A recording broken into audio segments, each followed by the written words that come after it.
Welcome to the deep dive. Today we're jumping into something a lot of you have asked about, especially if you're thinking about an EV or maybe you just got one. Yeah, EV charging. Exactly. It feels like it could be complex, maybe even, a deal breaker for some. Right.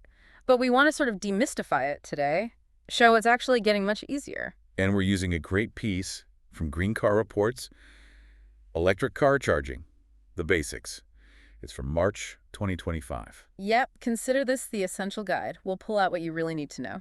So if you've wondered about home charging, road trip charging, what all those letters mean, L1, L2, CCS, NACS, you're in the right place. By the end, you should have a really solid handle on it. And hopefully see that maybe leaving gasoline behind isn't quite as daunting as it sounds. Oh.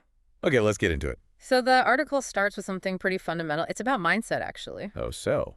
Well, with gas cars, we wait till the tank's low, then we make a special trip, right? Fill her up. Yeah, the running on empty habit. Exactly. EV charging, for most people most of the time, is different. More like your phone. Ah, okay.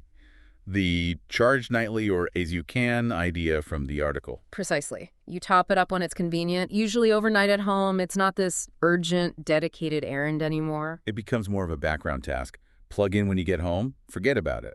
Right. Which actually saves time, Yeah. No more weekly gas station stops. That's a big shift. Getting used to that rhythm is key then. It really is. Understanding your charging needs and where you'll plug in, it reframes the whole keeping the car ready idea. Okay, let's talk electricity. The article mentions AC and DC. What's the basic difference there? Okay, so AC, alternating current, that's what comes out of the walls in our homes, in buildings. Standard stuff. Right. When you plug your EV into a regular outlet or even a level 2 charger, you're getting AC power. Here's the interesting bit. The actual charger that converts that AC into DC, direct current, which is what the battery needs, that's inside the car. Oh, so the box on the wall or the cable that comes with the car, that's not technically the charger. Not in the AC scenario, no. The article calls it EVSE, electric vehicle supply equipment. It's more like a smart, safe extension cord. Okay. It makes sure the connection is properly grounded, delivers the right amount of current safely, communicates with the car. But the AC to DC conversion happens on board the vehicle. Got it. That clarifies things.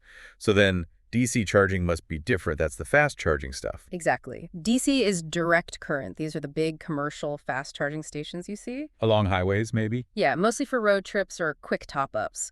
With DC fast charging, the station itself converts the power before it gets to your car and sends DC power straight to the battery. Bypassing the car's internal converter. Right. And there's constant communication happening. The station talks to the car, adjusts voltage, current, based on the battery's needs, temperature, how full it is for the fastest, safest charge. Okay, so AC uses the car's converter, DC uses the station's converter. Makes sense. Now what about levels? Level 1, 2, 3. How do they map onto AC-DC? Good question. These levels mostly describe the charging speed or power rate. It's mainly a North American thing, but useful terms. All right. Level 1 is the slowest. We're talking like up to maybe 2.4 kilowatts. Think of kilowatts as the flow rate of electricity. And level 1 usually comes from? A standard 120-volt AC outlet, the kind you have everywhere at home. Okay. And the article says that might only give you, 5 miles of range per hour? Maybe even less in reality, like 1.3 kilowatt hours delivered? Yeah, it's a trickle charge. Pretty slow for a full battery electric vehicle. Probably okay for a plug-in hybrid with a smaller battery, though. Or someone who drives very little. Spot on. Or if you have, all weekend to charge. Right. So level 2 is the next step up. The article calls this the best bet for home charging. Definitely. Level 2 runs on 240 volts AC, like an electric dryer outlet. Power ranges from, say, 2.4 kilowatts up to 19.2 kilowatts. And that's usually fast enough for an overnight full charge for most EVs. Oh, yeah. Easily. Tesla, for instance, says their wall connector can add up to 44 miles of range per hour. That's a huge difference from level 1. Massive. And those portable charge cords that sometimes come with EVs? Many can now plug into a 240V outlet, too. Oh, the mobile connector. Yeah. They might be optional now, but if you have the right outlet, even a portable one can give you decent level 2 speeds, like the Tesla mobile one does up to 30 miles per hour for Model 3. Okay, so L1's slow. L2 is the go-to for home and many public spots. Which brings us to level 3. Right. And level 3 is basically just another name for DC fast charging. The really fast stuff, Yeah. starting at 24 kilowatts and going way up. Way up. Modern stations are often 150 kilowatts, 250 kilowatts, even 350 kilowatts or more, delivering that DC power straight to the battery. Now, the article mentioned something about meeting the battery at the right temperature for those peak speeds and preconditioning. Yeah, that's important. Batteries, like us, have a temperature range where they're happiest and most efficient. If it's too cold or too hot, it can't accept that super high power safely or quickly. So if you navigate to a DC fast charger using the car's system, Uh-huh. the car often starts warming up or cooling down the battery pack before you even get there. That's preconditioning. Smart. So you arrive ready to take the fastest charge possible. Exactly. It maximizes the speed you get from the expensive fast charger. And what about the charging speed slowing down after, say, 80% full? Yes. That's pretty standard. The first maybe 10% to 80% is usually the fastest part of the charge. Why does it slow down? It's mainly to protect the battery's long-term health. Pushing high power into a nearly full battery generates more heat and stress, so the car's management system tapers the speed down. Okay, so that's why trip planning often focuses on charging from like 10% to 80%. Precisely. It's usually much quicker to stop, charge to 80%, drive on, and stop again if needed, rather than waiting to charge all the way to 100% at a fast charger. Right. The article used an example like stopping every 175 miles or so for a car with a 250-mile range on the highway. Yeah, that's a realistic way to think about road trip charging stops. Quick, efficient boosts. Okay, so where do we find these different levels? The article breaks it down. Yeah, pretty simple categories. You've got your home chargers, level 1, or usually level 2. Right. Then destination chargers. Think workplaces, shopping centers, hotels. Often level 2, good for topping up while you're parked for a while. Makes sense. And finally, the fast chargers. Mostly level 3 DC, strategically placed for road trips or quick urban charging. Got it. Now, finding these when you're out and about, Yeah, how does that work? What apps should people use? good question. The article definitely recommends using your car's built-in navigation system and app first. They often know the car's current charge and can route you effectively. Okay. But it's also smart to have a few independent apps on your phone as backup, like PlugShare, a better route planner, ABRP, ChargeWay. All right, back up. Sometimes they have more user reviews, more up-to-date info on whether a specific charger is working, or maybe they find options the car system misses.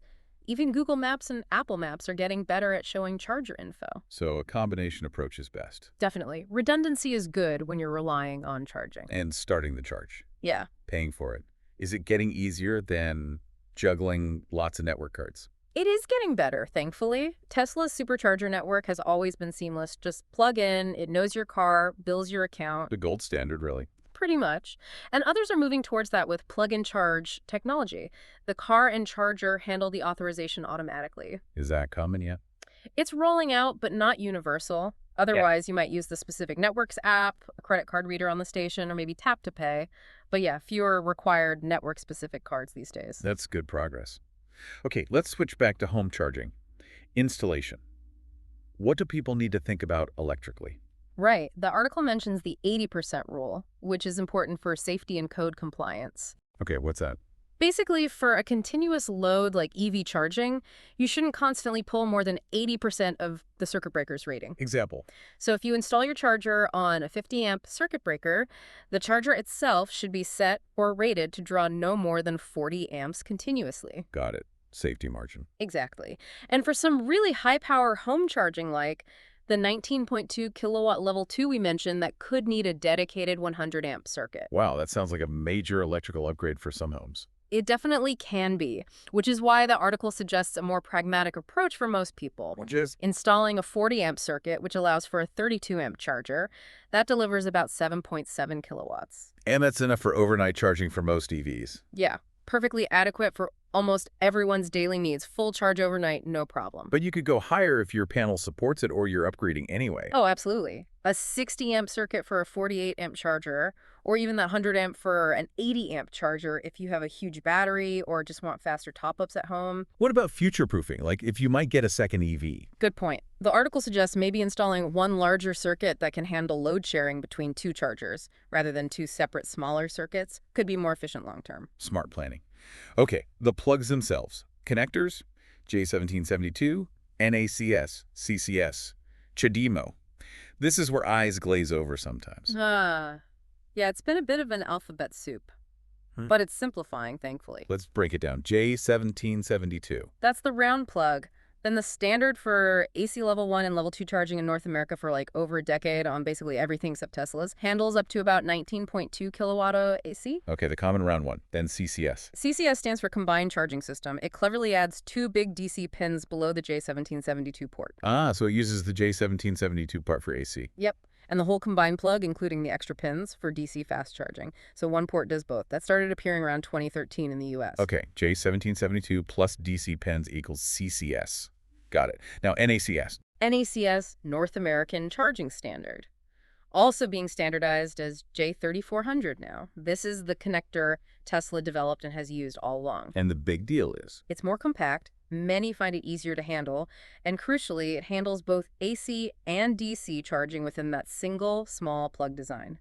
No extra pins needed for DC. And this is the one that's taking over. Seems that way, yes. Pretty much all major automakers announced starting in 2023 that their future EVs for North America will use the NACS port. When will we actually see those cars? The article mentions many are expected late 2025 or into 2026. In the meantime, many existing CCS cars are getting access to Tesla's supercharger network using adapters. So NACS is the future here, but adapters will be key for a while. That's the takeaway. Get used to adapters, especially for public charging during this transition. What about CHAdeMO? Is that still relevant? Less and less so in North America. It was developed by Japanese companies, used early on by the Nissan Leaf from 2011. Right, I remember that one. It actually had bidirectional capability early on, which was cool, but its main drawback was it only handled DC fast charging. You still needed a separate J1772 port for AC charging. Ah, 2 ports on the car. Exactly. And now, really, only the Leaf and the Mitsubishi Outlander PHEV still use it among new models in 2024, so it's fading out here. Okay, so summarizing connectors. J1772 for AC. CCS adds DC pins to J1772. NACS combines AC-DC in one sleek plug and is the future standard here.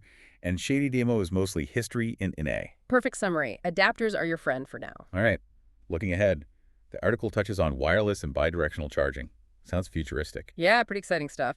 Wireless or inductive charging uses a pad on the ground and a receiver on the car. Magnetic fields transfer the power, no cables. Is that actually usable now? It exists, but it's mostly high-end, expensive options right now. The hope is, as luxury EVs adopt it, costs come down, and maybe we see public wireless spots eventually. Wow.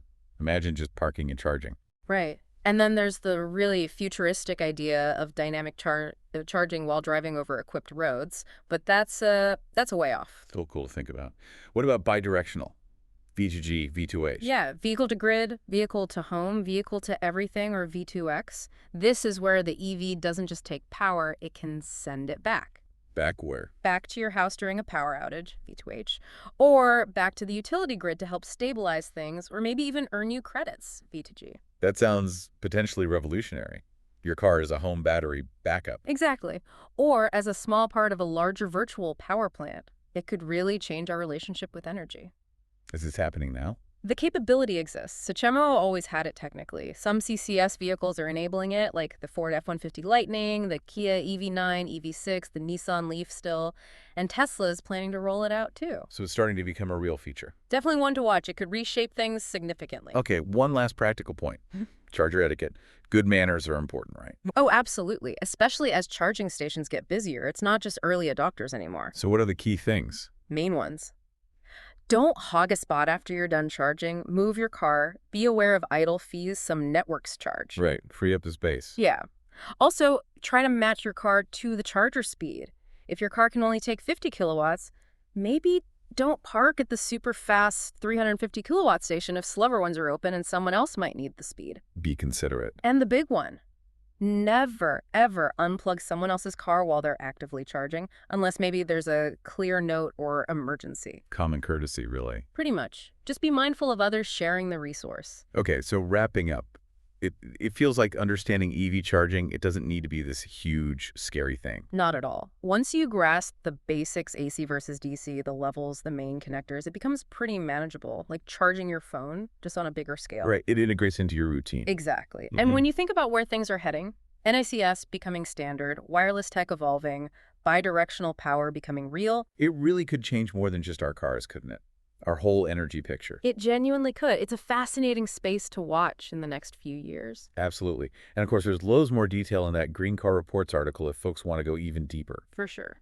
So now that you hopefully have a better handle on the basics of EV charging, if you found this deep dive insightful, if it helped you navigate this topic a bit better, we'd really appreciate it if you could give this a like. Yeah, and maybe subscribe to the channel. We'll be doing more deep dives into important topics like this. It helps us keep bringing you this kind of analysis. Thanks for tuning in.